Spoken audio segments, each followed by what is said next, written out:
So, how well do you know your enemies? Probably not as well as you think, but don't worry, I'm here to help by providing the origins, history, and even trivia of some of your favorite enemies. They can be from well-known titles or absolute bombs, but they are memorable and that's what matters. And while this next enemy is certainly memorable, it also has a bit of an identity crisis. It's time to shine the spotlight on the many incarnations of the Moblins from the Legend of Zelda series. Most anyone who has played Zelda will recognize the Moblins as they've appeared in almost every game and can essentially be viewed as the common muscle of Ganon's army. Though there are a lot of them, they're generally not very threatening. Throughout the entire series, only a handful has ever shown intelligence. Usually they're just mindless brutes out to kill Link. And who can forget their iconic bulldog appearance? Or wait, their pig-like appearance? They are the minions of Ganon after all. So what's up with the bulldog Moblins? Well, just as Link's appearance often changes from game to game, so too does the Moblins. Sometimes they look like bulldogs, while other times they appear as pigs, and there doesn't seem to be a rhyme or reason for the change in design, as they swap back and forth throughout the series. But despite these differences, there are several things that are common amongst the various versions of Moblins. For one, their design is meant to be reminiscent of a goblin, and that's actually the origin of their name. In Japan, Moblins are called Moriburin, which is a combination of the words mori, or forest, and goburin, or goblin. The Moblins are quite literally forest goblins, so when The Legend of Zelda was localized to the United States, the translators romanized it to Moblins, making the common mistake of mixing up the L's and R's in Japanese. Eventually, by the time of A Link to the Past, the first L was dropped and the name stuck. Another common element among Moblins is that they're almost always equipped with a spear as a weapon, which they'll sometimes throw. Moblins are also part of an entire Blinn family to which they are the main member. Others include the faster and smarter but less powerful Bokoblins, the swarming Mini-Blins, and the militaristic Moblins, but let's save them for another time. Instead, let's focus on how the Moblins evolved and changed as the Zelda mythos took shape. Their first appearance was in the original Legend of Zelda. True to their name, they mainly appeared in wooded areas where they would hurl spears at Link. Their original design was also modeled after bulldogs, setting the would-be standard for them. Like many of the other enemies in the game, there were two types of Moblins, red and blue. Although blue was the stronger of the two, taking 3 hits from the wooden sword instead of the red one's 2, the Moblins didn't put up much of a fight either way. Though interestingly, the blue ones were coded to drop bombs more frequently than most of the other enemies in the game. Famously, not all of the Moblins were evil in this game. Many hid themselves away in secret caves and would give Link rupees if they were found. The hiding spot was of course a secret to everybody, but this memorable line of NES dialogue could be interpreted as the Moblins deserting Ganon's forces, hiding themselves in caves because of their fear of their former master. This would explain why they pay Link off when he discovers them. They're bribing the hero to not tell Ganon of their whereabouts. As for why they thought this kid would even be able to talk to Ganon, I got nothing. Following their debut in The Legend of Zelda, Moblins returned for Link's second outing on the NES, but their look was slightly overhauled. Whereas in the original game they looked squat and pudgy, they took on a much leaner and muscular bulldog look for Zelda II.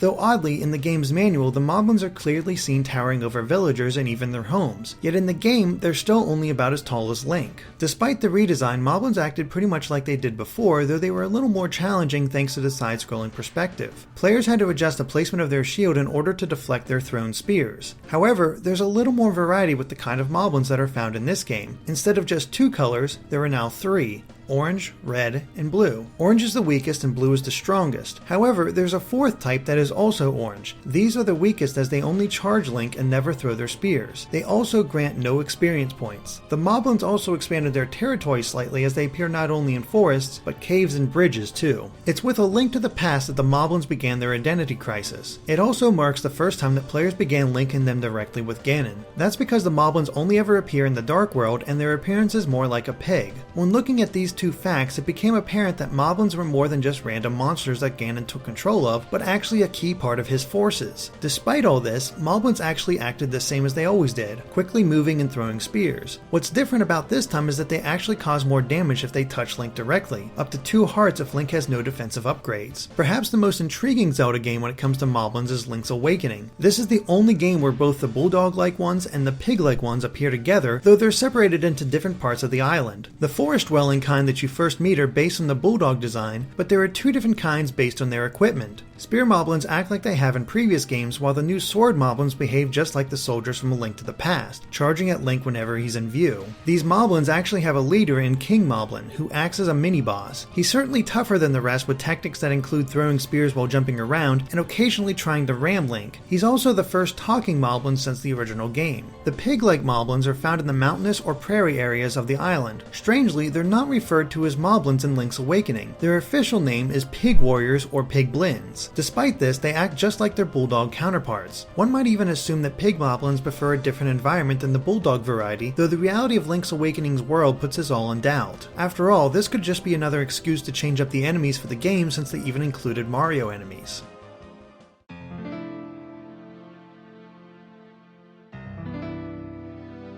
In Ocarina of Time, Moblins are quite rare and only appear in a single area, the Sacred Forest Meadow, when Link is an adult. Despite this limited appearance, there are two varieties. The first kind patrols the hedge maze before the Forest Temple and will immediately charge Link with their spears if they spot him. The other kind is known as the Club Moblin and is much bigger than the standard kind, perhaps even as big as the artwork from Zelda II's manual suggests. This lone Moblin guards the entrance to the Forest Temple and is the only one found in the game. That is, unless you play the Master Quest version of Ocarina of Time, where a second one can be found inside the Spirit Temple. It's also worth noting that Link cannot Z-target either type of Moblin, making it smarter to take them on from a distance or getting behind them to slash away with your sword. What comes across as truly strange though is the Moblin's appearance once again. They look just like bulldogs despite the fact that they act as guards for one of Ganon's dungeons. It's truly unfortunate that there's nothing out there that helps clarify why Nintendo sometimes designs them as bulldogs and other times as pigs. However, this is the second to last time they appear in their bulldog form, with every game after this taking inspiration from their pig design. Moblins never actually appear in Majora's Mask and are instead next seen in Oracle of Ages and Seasons. They haven't changed much from their previous incarnations, though there is the unique Golden Moblin that can be found in Oracle of Seasons. It's much stronger than its normal incarnation and is necessary to defeat in order to obtain the magic ring.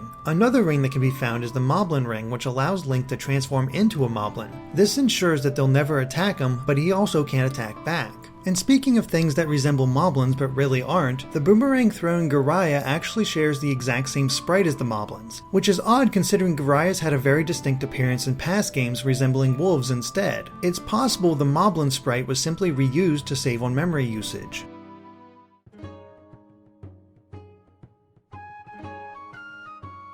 Despite their limited appearance in Ocarina of Time, Moblins came back in a big way for the Wind Waker. They were positioned as Ganondorf's primary soldiers and would often be dropped into situations by Kargoroks to deal directly with Link. Often joined by Bokoblins and Miniblins, they're mainly seen on patrol in areas where Ganondorf has control. And rather than the typical spear, these Moblins are equipped with polearms and are much more capable of a fight. They'll often block Link's frontal assaults, and if they're disarmed, they'll keep fighting with just a flurry of fast punches until they can retrieve it. Brown Moblins will even carry lamps that they'll throw at Link in an attempt to burn him. That's not to say the Moblins are the greatest fighters though. Their swings with the polearm are often so wide that they'll knock out other enemies around them. The Hyrule Historia also gives a little detail on their creation, stating that they were the first enemy designed for the game and as such became the basis for which the rest of the enemies were designed. The Moblins were also given a lot more personality, as they can be seen sniffing around for anyone hidden during sneaking sections and even flee if Link pulls out a bomb, only returning once the bomb is safely exploded. Amusingly, if Link gets behind them and performs a thrust, they will cry out and jump around. I mean, wouldn't you if you got a sword stuck up there?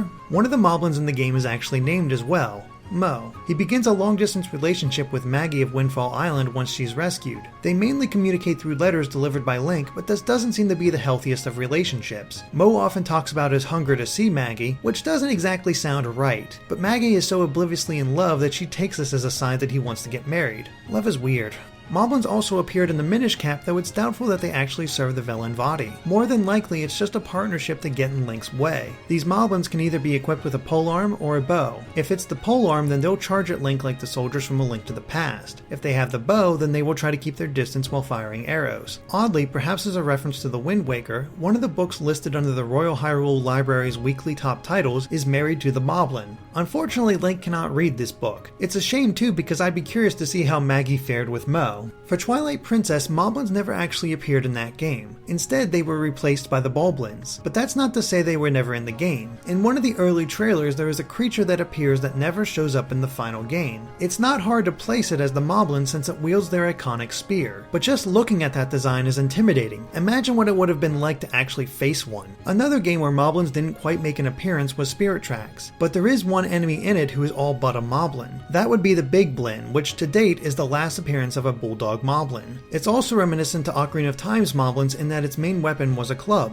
The Big Blin's main appearance is as a mini-boss, but they also showed up as enemies in the Gauntlet challenges. While they aren't officially called a Moblin, their Japanese name, Oyaborin, is the same name that King Moblin had in the Japanese version of Link's Awakening. The name is actually a combination of the Japanese words for boss, Oyabin, and goblin, but what's strange is that the word Oya can mean parent. This makes sense for King Moblin, who could be viewed as a kind of parent to the other Moblins, but how does this fit for the Big Blins? It's just further evidence that they are Moblins in everything but name.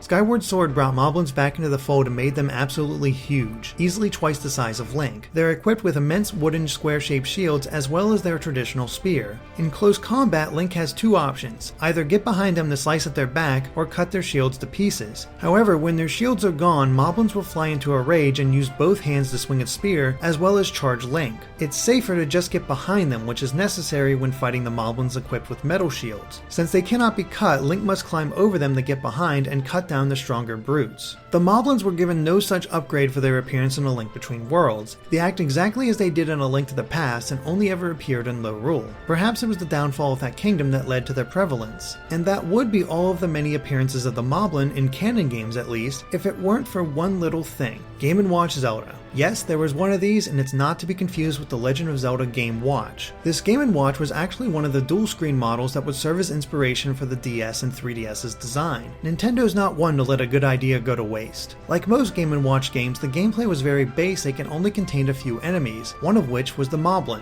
It may even be the most important enemy in the game, though they're referred to as goblins in the manual. Link traveled from chamber to chamber fighting monsters, but he couldn't move on to the next one until the Moblin was defeated. The fighting system was very reminiscent of Zelda II. They would throw their spears and step back, Link would block them by standing still and then move forward and attack. He could also launch sword beams if he had full health. The Moblins were so important because their defeat would actually cause the other monsters to immediately disappear. There's precious little information on the creation of the Moblin. There aren't even many specific mythical creatures to which it could be based on. By all accounts, Shigeru Miyamoto could have looked at traditional goblin designs and created his own based around bulldogs. As the series progressed and Moblins became known as true followers of Ganon, they incorporated his pig design. And from there, the design switched back and forth based on the desires of the design team. Either way, Moblins are a constant threat in the world of Zelda. Whether following the orders of Ganon or merely trying to get in Link's way, they are there to stop that era's hero. And that, my friends, is why you should know your enemy. It just may save your virtual life.